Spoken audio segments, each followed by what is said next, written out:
మీ పిల్లలు చదువుకున్నది ఎగ్జామ్ హాల్లో రాయాలన్నా, కాంపిటేటివ్ ఎగ్జామ్ క్రాక్ చేయాలన్నా మెమరీ ముఖ్యం. మెమరీ అనేది గిఫ్ట్ కాదు, రైట్ టెక్నిక్ అండ్ ప్రాక్టీస్ తో ఎవరైనా సాధించవచ్చు.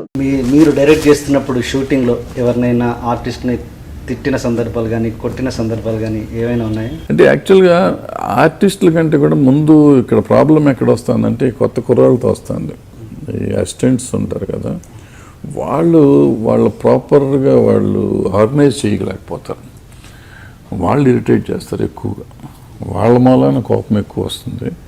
ఆర్టిస్టులు చాలా తక్కువ సార్లు. ఆర్టిస్టులు ఎక్కడ వస్తుందంటే ప్రాబ్లము, మనం ఒకటి చెప్తాము, చెప్పింది వాళ్ళు విన్నా కానీ మనం చెప్పింది చేయరు. ఇంకా వాళ్ళు ఇష్టం వచ్చింది ఏదో చేస్తూ ఉంటారు. వాళ్ళు అనుకున్నదే కరెక్ట్ అంటారు. అంటే ఓ డైరెక్టర్గా ఏంటంటే టోటల్ ఫిలింని ఆలోచిస్తాడు, టోటల్ క్యారెక్టర్స్ ఆలోచిస్తాడు. ఒక ఆర్టిస్ట్ తన క్యారెక్టర్ ఒకటే ఆలోచించుకుంటాడు. సో అందుకని అక్కడ వాళ్ళు దానికోసం వాళ్ళు ఏదో చించేద్దాం అక్కడ అనుకుంటుంటారు. బట్ నాకు ఆ టైంలో ఆ క్యారెక్టర్ అది చించాల్సిన అవసరం లేదు. అది ఎప్పుడు చించాలో అప్పుడు చించాలి, కానీ ఎప్పుడు పడితే అప్పుడు చించకూడదు. సో అట్లాంటి టైమ్స్లో ఇరిటేషన్స్ వస్తూ ఉంటాయి. ఉదాహరణ చెప్పలేదు మీరు? ఉదాహరణ ఏం లేదు. అలజడి షూటింగ్లో రోజు అప్పట్లో నాకు థ్రోట్ బాగాలేదని ఇప్పుడు హాట్ వాటర్ కొంచెం గ్లాస్లో పెట్టుకుని తాగుతూ ఉండేవాడు. రోజు డిస్కో శాంతి మొత్తం కాంబినేషన్ అంతా ఉన్నారు. తులసి, రేమాను, మోహన్ చంద్ర అందరూ కూర్చొని లైలా కాలేజీలో తీస్తున్నాం. ఏదో చెప్తున్నా, 2 సార్లు చెప్పి 3 సార్లు చెప్పినా ఏంటలేదు. ఆ చేతిలో వాటర్ గ్లాస్ తీసారు, కొడితే మొత్తం పగిలిపోయి పెంకులు పగిలింది. ఈ మొత్తం వచ్చే సార్ మీ కోపం వస్తే వచ్చింది సార్, ఇట్లా గీసులు కొడితే ముఖం పోతుంది సార్, మేము ఆర్టిస్టులు సార్, మా జీవితాలు నాశనం చేద్దాం. మీరు డైరెక్ట్గానే కొట్టాం, బట్ లక్కీగా దూరంగా ఉండేసరికి ఫ్లోర్ మీద పడింది అది. బాజీగర్ సినిమాని తెలుగులో రీమేక్ చేశారు, వేటగాడు అని, రాజశేఖర్తో. ఆ సినిమాలో మిమ్మల్ని హీరో బాగా సఫర్ చేశారని, అసలు దాని అనుభవాలు ఏంటి చెప్పండి అసలు. ఇప్పుడు జీవితంలో కొన్ని తప్పులు చేస్తూ ఉంటాం. ఆ తప్పుల గురించి ఆలోచించడం కంటే తప్పులు చేయకుండా ఉండడానికి అది చేయటం బెటర్. వాటిని తలుచుకుని మళ్ళీ వాళ్ళని తిట్టుకుని అని అనవసరం కదా. అతని ఇష్టం. ఇప్పుడు ఒక ప్రాబ్లం సినిమా ఇండస్ట్రీలో ఏంటంటే ఎవరి క్యారెక్టర్ అయినా మనకు తెలిసిపోతుంది. అంటే మరీ కొత్తగా ఇవాళ నేను ఒక హీరోని ఇంట్రడ్యూస్ చేసిన రోజు వాడి క్యారెక్టర్ తెలియకపోవచ్చు. బట్ వాడు ఒక 10 సినిమాలు చేసినాక అతను కానీ ఆమె కానీ వాళ్ళ యాటిట్యూడ్, వాళ్ళ బిహేవియర్, వాళ్ళు ఎలా ట్రబుల్ ఇస్తారు అనేది మనకు తెలిసిపోతుంటుంది. సో రాజశేఖర్ అనేవాడు అప్పటికి చాలా సినిమాలు చేశాడు. There is lot of discussion on him. తెలిసినాక నేను అతనితో సినిమా తీస్తాను, నా తప్పు, అతను తప్పు. అతను వచ్చి నన్ను అడిగాడు, నిజమే అడిగాడు. బట్ ఏదో ప్రామిస్లు 3 months 4 months అన్నారు. ఇవన్నీ పక్కన పెడితే నేను దురాశకు పోయి అతనితో సినిమా తీయటం నా తప్పు. యాక్చువల్గా నేను శ్రీకాంత్తో చేయాలి సినిమా. అది సినిమా శ్రీకాంత్ ఓపెనింగ్. అది ఓపెనింగ్ ఉంటే ఇతను వచ్చి నన్ను అడిగితే నేను ఆ సినిమా అతనితో చేశాను. అంటే షూట్ చేశారు పాటు? లేదు, షూట్ చేయలేదు. యాక్చువల్గా షూటింగ్ చేయాలి నెక్స్ట్ మంత్, ఆ పైనలో ఇప్పుడు షూటింగ్ స్టార్ట్ చేయాల్సి ఉండింది. ఈ లోపల రాజశేఖర్ జీవితాన్ని నాకు అక్కడి నుంచి ఫోన్లు చేసి మీరు ఎట్లన్నా చేయండి సార్ అని అడిగితే చేస్తానన్నా. అది మేజర్ బ్లండర్ నా కెరియర్లో. కెరియర్లో మామూలు బ్లండర్ కాదు, నా కెరియర్ నాశనం చేసిన బ్లండర్. ఆ రోజు నుంచి ఈ రోజు వరకు కోలుకోలేను నేను, ఫైనాన్షియల్గా కానీ లేకపోతే కెరియర్ పరంగా కానీ. ఎందుకంటే నేను చాలా బిజీగా ఉన్న డైరెక్టర్ని అప్పట్లో, ప్రొడ్యూసర్ని కూడా. ఈ 2 0కి వచ్చేసినాయి ఆ బాజీగారి దెబ్బతో. ఫైనాన్షియల్గా నేను దగ్గర 12 ఏళ్ళు 13 ఏళ్ళు నేను కష్టపడి పనిచేసి తీర్చుకోవాల్సి వచ్చింది అప్పులన్నీ. సో ఇక ఆ బ్లండర్ చేయటం అనేది మామూలు బ్లండర్ కూడా కాదు, పెద్ద బ్లండర్ చేసేసాం. ఇటు దాని గురించి ఆలోచించి బాధపడి దానివల్ల కాదు. ఇప్పుడు అట్లీస్ట్ పోనీ అయిపోయింది, హ్యాపీగా ఉన్నాం. అతను చేశాడు, అతను అలాగే ఉంటాడని తెలిసినప్పుడు అతని దగ్గరికి వెళ్ళటం నా తప్పు. అతను నా దగ్గరికి వచ్చినా కానీ నేను అవాయిడ్ చేసుకోవచ్చు. నాకు విజ్ఞానం, నేను అప్పటికే 40 ఏళ్ళు దాటినాయి కదా. సో నా విజ్ఞానం నేను ఉపయోగించాల్సింది, నేను ఉపయోగించలేదు. విచక్షణ నాకు లేదు కదా, నేను ఇంకో వాళ్ళని తిడతాం అనేది తప్పు, కరెక్ట్ కాదు. అంటే ఎటువంటి ఇబ్బందులు? షూటింగ్ రాడు అతను మామూలు లేట్గా వస్తాడు, అతను ఇష్టం వచ్చినప్పుడు వస్తాడు. అదే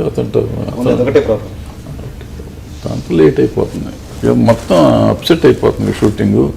కాంబినేషన్స్ పోతాయి, స్ట్రెంగ్త్ లేట్ అవుతూ ఉంటుంది షూటింగ్. నాకు తెలిసి ఒక్క సినిమాకే కాదుగా, అది రెగ్యులర్గా. అదే నేను చెప్తున్నా, అంతకు ముందు చేశాడు తెలిసి మళ్ళీ అతను పెట్టుకోవడం నా తప్పే కదా అంటున్నాను నేను.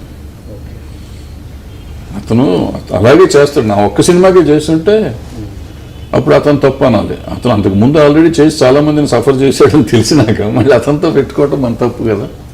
మనకి చేయడు ఇంకోటి చేస్తాడు అనుకోవటం కూడా తప్పే. ఈ సినిమా ఫ్లాప్ తర్వాత మీరు అబ్రాడ్ వెళ్ళిపోయి సెట్ అయిపోయారని, అంటే ఇంకా కంప్లీట్ కంట్రీ వదిలేసి అంత సఫర్ అయ్యారని నిజమేనా? అంటే ఆ సినిమా పోయినాక అబ్రాడ్ వెళ్ళే అని డబ్బులు నిజం చెప్పాలంటే ఇక్కడే ఉన్నా. అబ్రాడ్ వెళ్ళే అంత సీన్ కూడా లేదు. దగ్గర దగ్గర ఒక 1 year ఆల్మోస్ట్ ఒక రకమైన అండర్ గ్రౌండ్ లాగా ఉన్నాం, బయటికి రాకుండా. అంటే అప్పులు బాధలు తట్టుకోలేము. సో చాలా ప్రాబ్లమేటిక్గా ఉండింది. అప్పట్లో ఎంత అండి ఆ బడ్జెట్, సినిమా బడ్జెట్? అప్పట్లో 2,60,00,000 అంత అయింది. అది 1,40,00,000 పోయింది. రీమేక్ రైట్స్ తీసుకుని ఈ మధ్య మీరు ఒక ఆవిడ ఎవరు ఆలీ గారి గురించి కామెంట్ చేస్తే వీడియో, ఆవిడ మీద మీరు రియాక్ట్ అయ్యారు. ఆవిడ కదా రియాక్ట్ అయ్యారు. అంటే ఓకే, మీరు ఆవిడెవరు అసలు ఇండస్ట్రీకి తెలియదు, ఏదో పెట్టింది వీడియో. మీలాంటి సెలబ్రిటీస్ అలా రియాక్ట్ అవ్వడం వల్ల ఆవిడ సెలబ్రిటీ అయిపోతుంది తప్పించి, అంటే మీరు ఇంకో రేపు నేను చేస్తాను, మా కెమెరామెన్ చేస్తారు, ప్రతిసారి అలా రియాక్ట్ అవ్వకుండా పోతారా మీరు? మీరు ఆ వీడియో కరెక్ట్గా చూసారో లేదో నాకు తెలీదు. నేను ఆవిడ పేరు ఎక్కడ ఎత్తలా, ఫస్ట్ పాయింట్. సెకండ్ పాయింట్ నేనేమన్నానంటే, అసలు మీకు అవసరమైనా ఇది అవసరమా, కామెంట్ చేయటం అవసరం? ఎవరైనా కానీ కామెంట్ చేసినాక వాళ్ళని గురించి అసహ్యంగా బూతులు మాట్లాడటం అవసరమా అని ఇద్దరినీ చెప్పాను. మీరిద్దరూ ఇటువంటి మానేయండి. సినిమాలంటే రెగ్యులర్ ఫీచర్ నడుస్తూ ఉంటుంది, దాని మీద అనవసరమైన కామెంట్లు చేసి ఒకళ్ళనొకళ్ళు తిట్టుకుంటూ పాపులారిటీ కోసం పెంచుకుంటూ పోవటం అనేది కరెక్ట్ కాదు అని చెప్పి. నేను ఎవరి పేరు ఎత్తలే, అసలు మొత్తం ఎవరి పేరు ఎత్తలే. మొత్తం జనరల్గా ఈ సినిమా ఇండస్ట్రీ మీద ఇలాంటి అనవసరమైన అవాకులు చవాకులు ఎవరు మాట్లాడొద్దు. మాట్లాడిన వాళ్ళు ఒకవేళ ఉన్నా కానీ పట్టించుకోవద్దు. మీరు మళ్ళీ వాళ్ళని బూతులు తిడుతూ పెట్టొద్దు, దీంట్లో పోస్టులు పెట్టొద్దు అని చెప్పాను. దాని మీద మీ రియాక్షన్ ఏంటి సార్? అంటే ఆలీ గారు ఇలా స్టేజ్ మీద మాట్లాడుతున్నారు, ఆల్మోస్ట్ సోషల్ వెబ్సైట్స్ అన్నీ మాట్లాడుతున్నారు కదా, అది ఆయనను ఎప్పుడైనా మీరు పర్సనల్గా మాట్లాడారా? ఎందుకు ఇలా అందరూ మరి కరెక్ట్ అంటే డైరెక్ట్గా కానీ అంటే చాలా విచిత్రంగా ఉంటుంది. డైరెక్ట్గా నేను మామూలు ఇప్పుడే కాదు, ఇవన్నీ లేనప్పుడు కూడా చాలాసార్లు ఆలీనే కాదు అందరికీ చెప్తాను, అంటే వద్దురా అటువంటి అనేది. పాయింట్ ఈస్, ఈ సోషల్ వెబ్సైట్లో పెడుతున్న వాళ్ళు కానీ లేకపోతే మాట్లాడుతున్న వాళ్ళు కానీ ఇది జరుగుతున్నప్పుడు ఆ షోలో ఉండి ఎంజాయ్ చేయకుండా ఉంటున్నారా చెప్పమనండి. నేను ఆ షోలో ఉండి ఆలీ అలాగ ఆలీ కానీ ఇంకోళ్ళు కానీ మాట్లాడుతుంటే తప్పట్లు కొట్టి ఎంజాయ్ చేసి పగలబడి నవ్వి మర్నాడు నేను సోషల్ నెట్వర్క్లో ఉంది కదా పోస్ట్ చేస్తానికి ఉంది కదా అని వాడు దుర్మార్గుడు ఇలా ఆడపిల్లల్ని అన్యాయం చేస్తాడా అని మాట్లాడతాం ఎంతవరకు కరెక్ట్? ఇది కాకుండా ఒకవేళ ఎంజాయ్ చేయకుండా కూడా నిజంగా ఫీల్ అయి పెట్టి ఉండవచ్చు. ఫీల్ అవుతారు, ఎందుకంటే ఇక్కడ మెజారిటీ, ఇప్పుడు డెమోక్రసీలో ఉన్నాం మనం, ఎవరిష్టం వచ్చింది వాళ్ళు మాట్లాడుతున్నారు. తప్పు మాట్లాడితే తప్పని మాట్లాడతాం, దానికి కాన్స్టిట్యూషనల్గా అన్కాన్స్టిట్యూషనల్గా కానీ మరీ లేకపోతే దరిద్రంగా కానీ ఏదైనా చేస్తుంటే మాట్లాడవచ్చు. కానీ చిన్న చిన్న విషయాల గురించి ఎక్కువ మాట్లాడతాం, దాన్ని హైలైట్ చేయటం అనేది కరెక్ట్ కాదని నా ఫీలింగ్. నాన్నగారి గురించి కొద్దిగా చెప్పండి, గోపాలకృష్ణమూర్తి గారి గురించి. ఆయన మొదట్లో కమ్యూనిస్ట్ పార్టీలో పనిచేశారు. ఆ తర్వాత అండర్ గ్రౌండ్లోకి వెళ్ళినప్పుడు మేము పుట్టాము. అరెస్ట్ అయ్యారు, కడలూరు జైల్లో ఉండేవారు కొంతకాలం. అప్పుడు ఆయన కాల్ చేయాలని ఏదో ఆర్డర్స్ కూడా వచ్చినాయి. బట్ లక్కీగా ఆయనని మా పెద్దనాన్నని లాస్ట్ మినిట్లో వదిలిపెట్టారు కాల్ చేయకుండా. అట్లా బయటపడ్డారు. తర్వాత అక్కడి నుంచి ఆయనని ఇటు ఆంధ్ర రాష్ట్రంలోకి రాకూడదు అని పెడితే మెడ్రాస్లో సెటిల్ అయ్యారు అన్నమాట. మరి కృష్ణా జిల్లాకి రాకూడదు, కృష్ణా జిల్లా ఫాదర్ కృష్ణా జిల్లా రాకూడదు అంటే మెడ్రాస్లో సెటిల్ అయ్యి మెడ్రాస్లో ట్యూషన్లో చెప్పుకుంటా అట్లా మెల్లిగా సినిమాల్లోకి వచ్చి సినిమాల్లో నుంచి శారదా స్టూడియోలో మేనేజర్గా చేరారు. అలాంటి వ్యక్తి సినిమాల్లోకి ఎలా టర్న్ అయ్యారు? బతుకుతారు కదా. అంటే అప్పుడు ఆల్మోస్ట్ కమ్యూనిస్టులు అందరూ, మా నాన్నగారు భీమవసంరావు గారు, తాత్నేని ప్రకాశ్రావు గారు, తాత్నేని చలపతిరావు గారు, ఇట్లా నాగభూషణం గారు చాలామంది అక్కడికి వచ్చి అట్లా సినిమాల్లో సెటిల్ అయ్యారు. తర్వాత అల్లు రామలింగ గారు, వీళ్ళందరూ ఏదో ఒక రకంగా రాజారావు గారు, గరికపేట రాజారావు గారు, ప్రజానాట్య మండలి. సో వీళ్ళందరూ ప్రజానాట్య మండలి నుంచి కానీ కమ్యూనిస్ట్ పార్టీ నుంచి కానీ వచ్చి అక్కడ సెటిల్ అయ్యారు. సెటిల్ అయ్యి అప్పుడు ఈ మాధ్యమంలో ఇదంతా వీళ్ళంతా కళాకారుల కింద కదా, దాంట్లోంచి దీంట్లోకి వచ్చారు. Okay okay. నాన్నగారితో మీకు గుర్తుండిపోయిన మంచి క్షణాలు కానీ మంచి గొప్ప రోజులు కానీ ఒకటి ఏదైనా పంచుకోండి మాతో. అంత పెద్దగా ఏం లేవు, ఎందుకంటే మేము హైదరాబాద్లో పెరిగాం మొత్తం. నాన్నగారు మెడ్రాస్లో ఎక్కువ ఉండేవారు, సినిమాలు ఆయన అక్కడ మెడ్రాస్లో చేశారు. తర్వాత మేము కాలేజీ, హాస్టల్, సో పెద్దగా. వైద్య రంగాన్ని నాన్నగారు ఇంట్రొడ్యూస్ చేశారని రోజులు మరి సినిమాకి ఈయన సెలెక్ట్ చేశారు. ఈ production manager in that Sarathi studios. So ఆ రోజుల్లో ఏంటంటే రాజా గారు, చలపల్లి రాజా గారు కదా, ఆయన రామకృష్ణ ప్రసాద్ గారు, చలపల్లి రాజా గారు, కాబట్టి వాళ్ళు వచ్చేవారు కదా, ప్రొడ్యూసర్లు పెద్దగా రాజులు వీళ్ళంతా కదా వచ్చేవారు కదా. So total producer representative come producer లాగా అన్నాడు, లైన్ ప్రొడ్యూసర్లు అనుకోండి. సో ఈయనే వెళ్ళి విజయవాడలో ఆవిడ ఉంటే సెలెక్ట్ చేసి తీసుకొచ్చి. అంటే first Telugu cinema, first cinema తెలుగే, రోజులు మరి.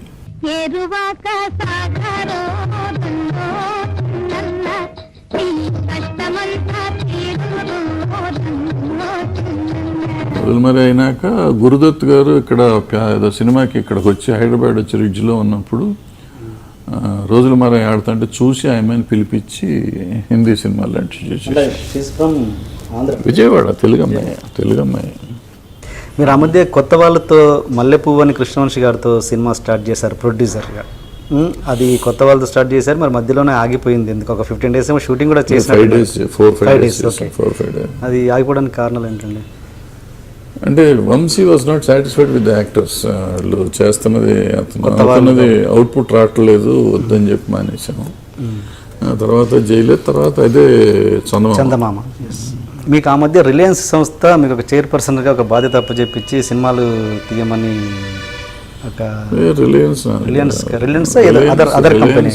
రిలయన్స్లో ఏంటంటే మనం టీవీ షోస్ చేసాము, కలిసి చాలా షోస్ చేసాం. రిలయన్స్ కాకుండా ఇంకేదైనా కంపెనీ వచ్చిందా సినిమాలు కంటిన్యూస్గా తీయమని అలాంటిది? ఏదో అది ఒక కంపెనీ వచ్చింది, మనం అప్పుడు ఇక్కడ పెట్టాం కదా, దాని పేరేంటి, పిరమిడ్ సాయి. Okay okay. అది ఏంటంటే ఎందుకు మధ్యలో ఆగిపోయింది మరి అసలు ఒకటి కూడా ఇది అవ్వకుండా? అంటే వాళ్ళు టూ అంబిషియస్, పాపం వాళ్ళు మంచివాళ్ళే కానీ టూ అంబిషియస్, దాంతో ఎక్స్పీరియన్స్ లేదు, చెప్పిన మాట వినరు. సో సినిమానే తీయలే. ఇప్పుడు మనం సినిమా చేద్దామంటే సినిమాలు చేయలేదు, అడ్వాన్స్లు ఇచ్చాము, ఒకళ్ళిద్దరికి అడ్వాన్స్లు ఇచ్చాము. గ్రూవ్లో పడాలంటే 1 year పైన పడుతుంది కదా, ఈ 1 yearలోనే కంపెనీ మూసేశారు. ఈ లోపల రజనీకాంత్ సినిమా కొన్నారు, ఇంకే 2-3 సినిమాలు కొన్నారు, పెద్ద పెద్ద సినిమాలు, హిందీలో సినిమాలు కొన్నారు. సో ఒకేసారి కొలాప్స్ అయిపోయింది కంపెనీ. నేను చెప్పాను, హిందీ సినిమాలు మనకు తెలియదు కానీ తెలుగు రజనీకాంత్ సినిమా కొంటున్నప్పుడు చెప్పాను కొనొద్దని చెప్పాను. ఎందుకంటే 60 కోట్లు 70 కోట్లు పెట్టుకున్నారు. 70 కోట్లు ఉంటే మన తెలుగు సినిమాలు 2-3 చేసేవారు. రజనీకాంత్ గారు ఇక్కడ చేశారే, సినిమా యాక్టర్, కథానాయకుడు జగపతి బాబు. సో అట్లా చేసి సినిమాలు చేయకుండా పోయింది. బట్ టీవీ షోస్ అవి చేసి రిలయన్స్ కాదు వాళ్ళ దాంట్లో కూడా టీవీ షోస్ చేసి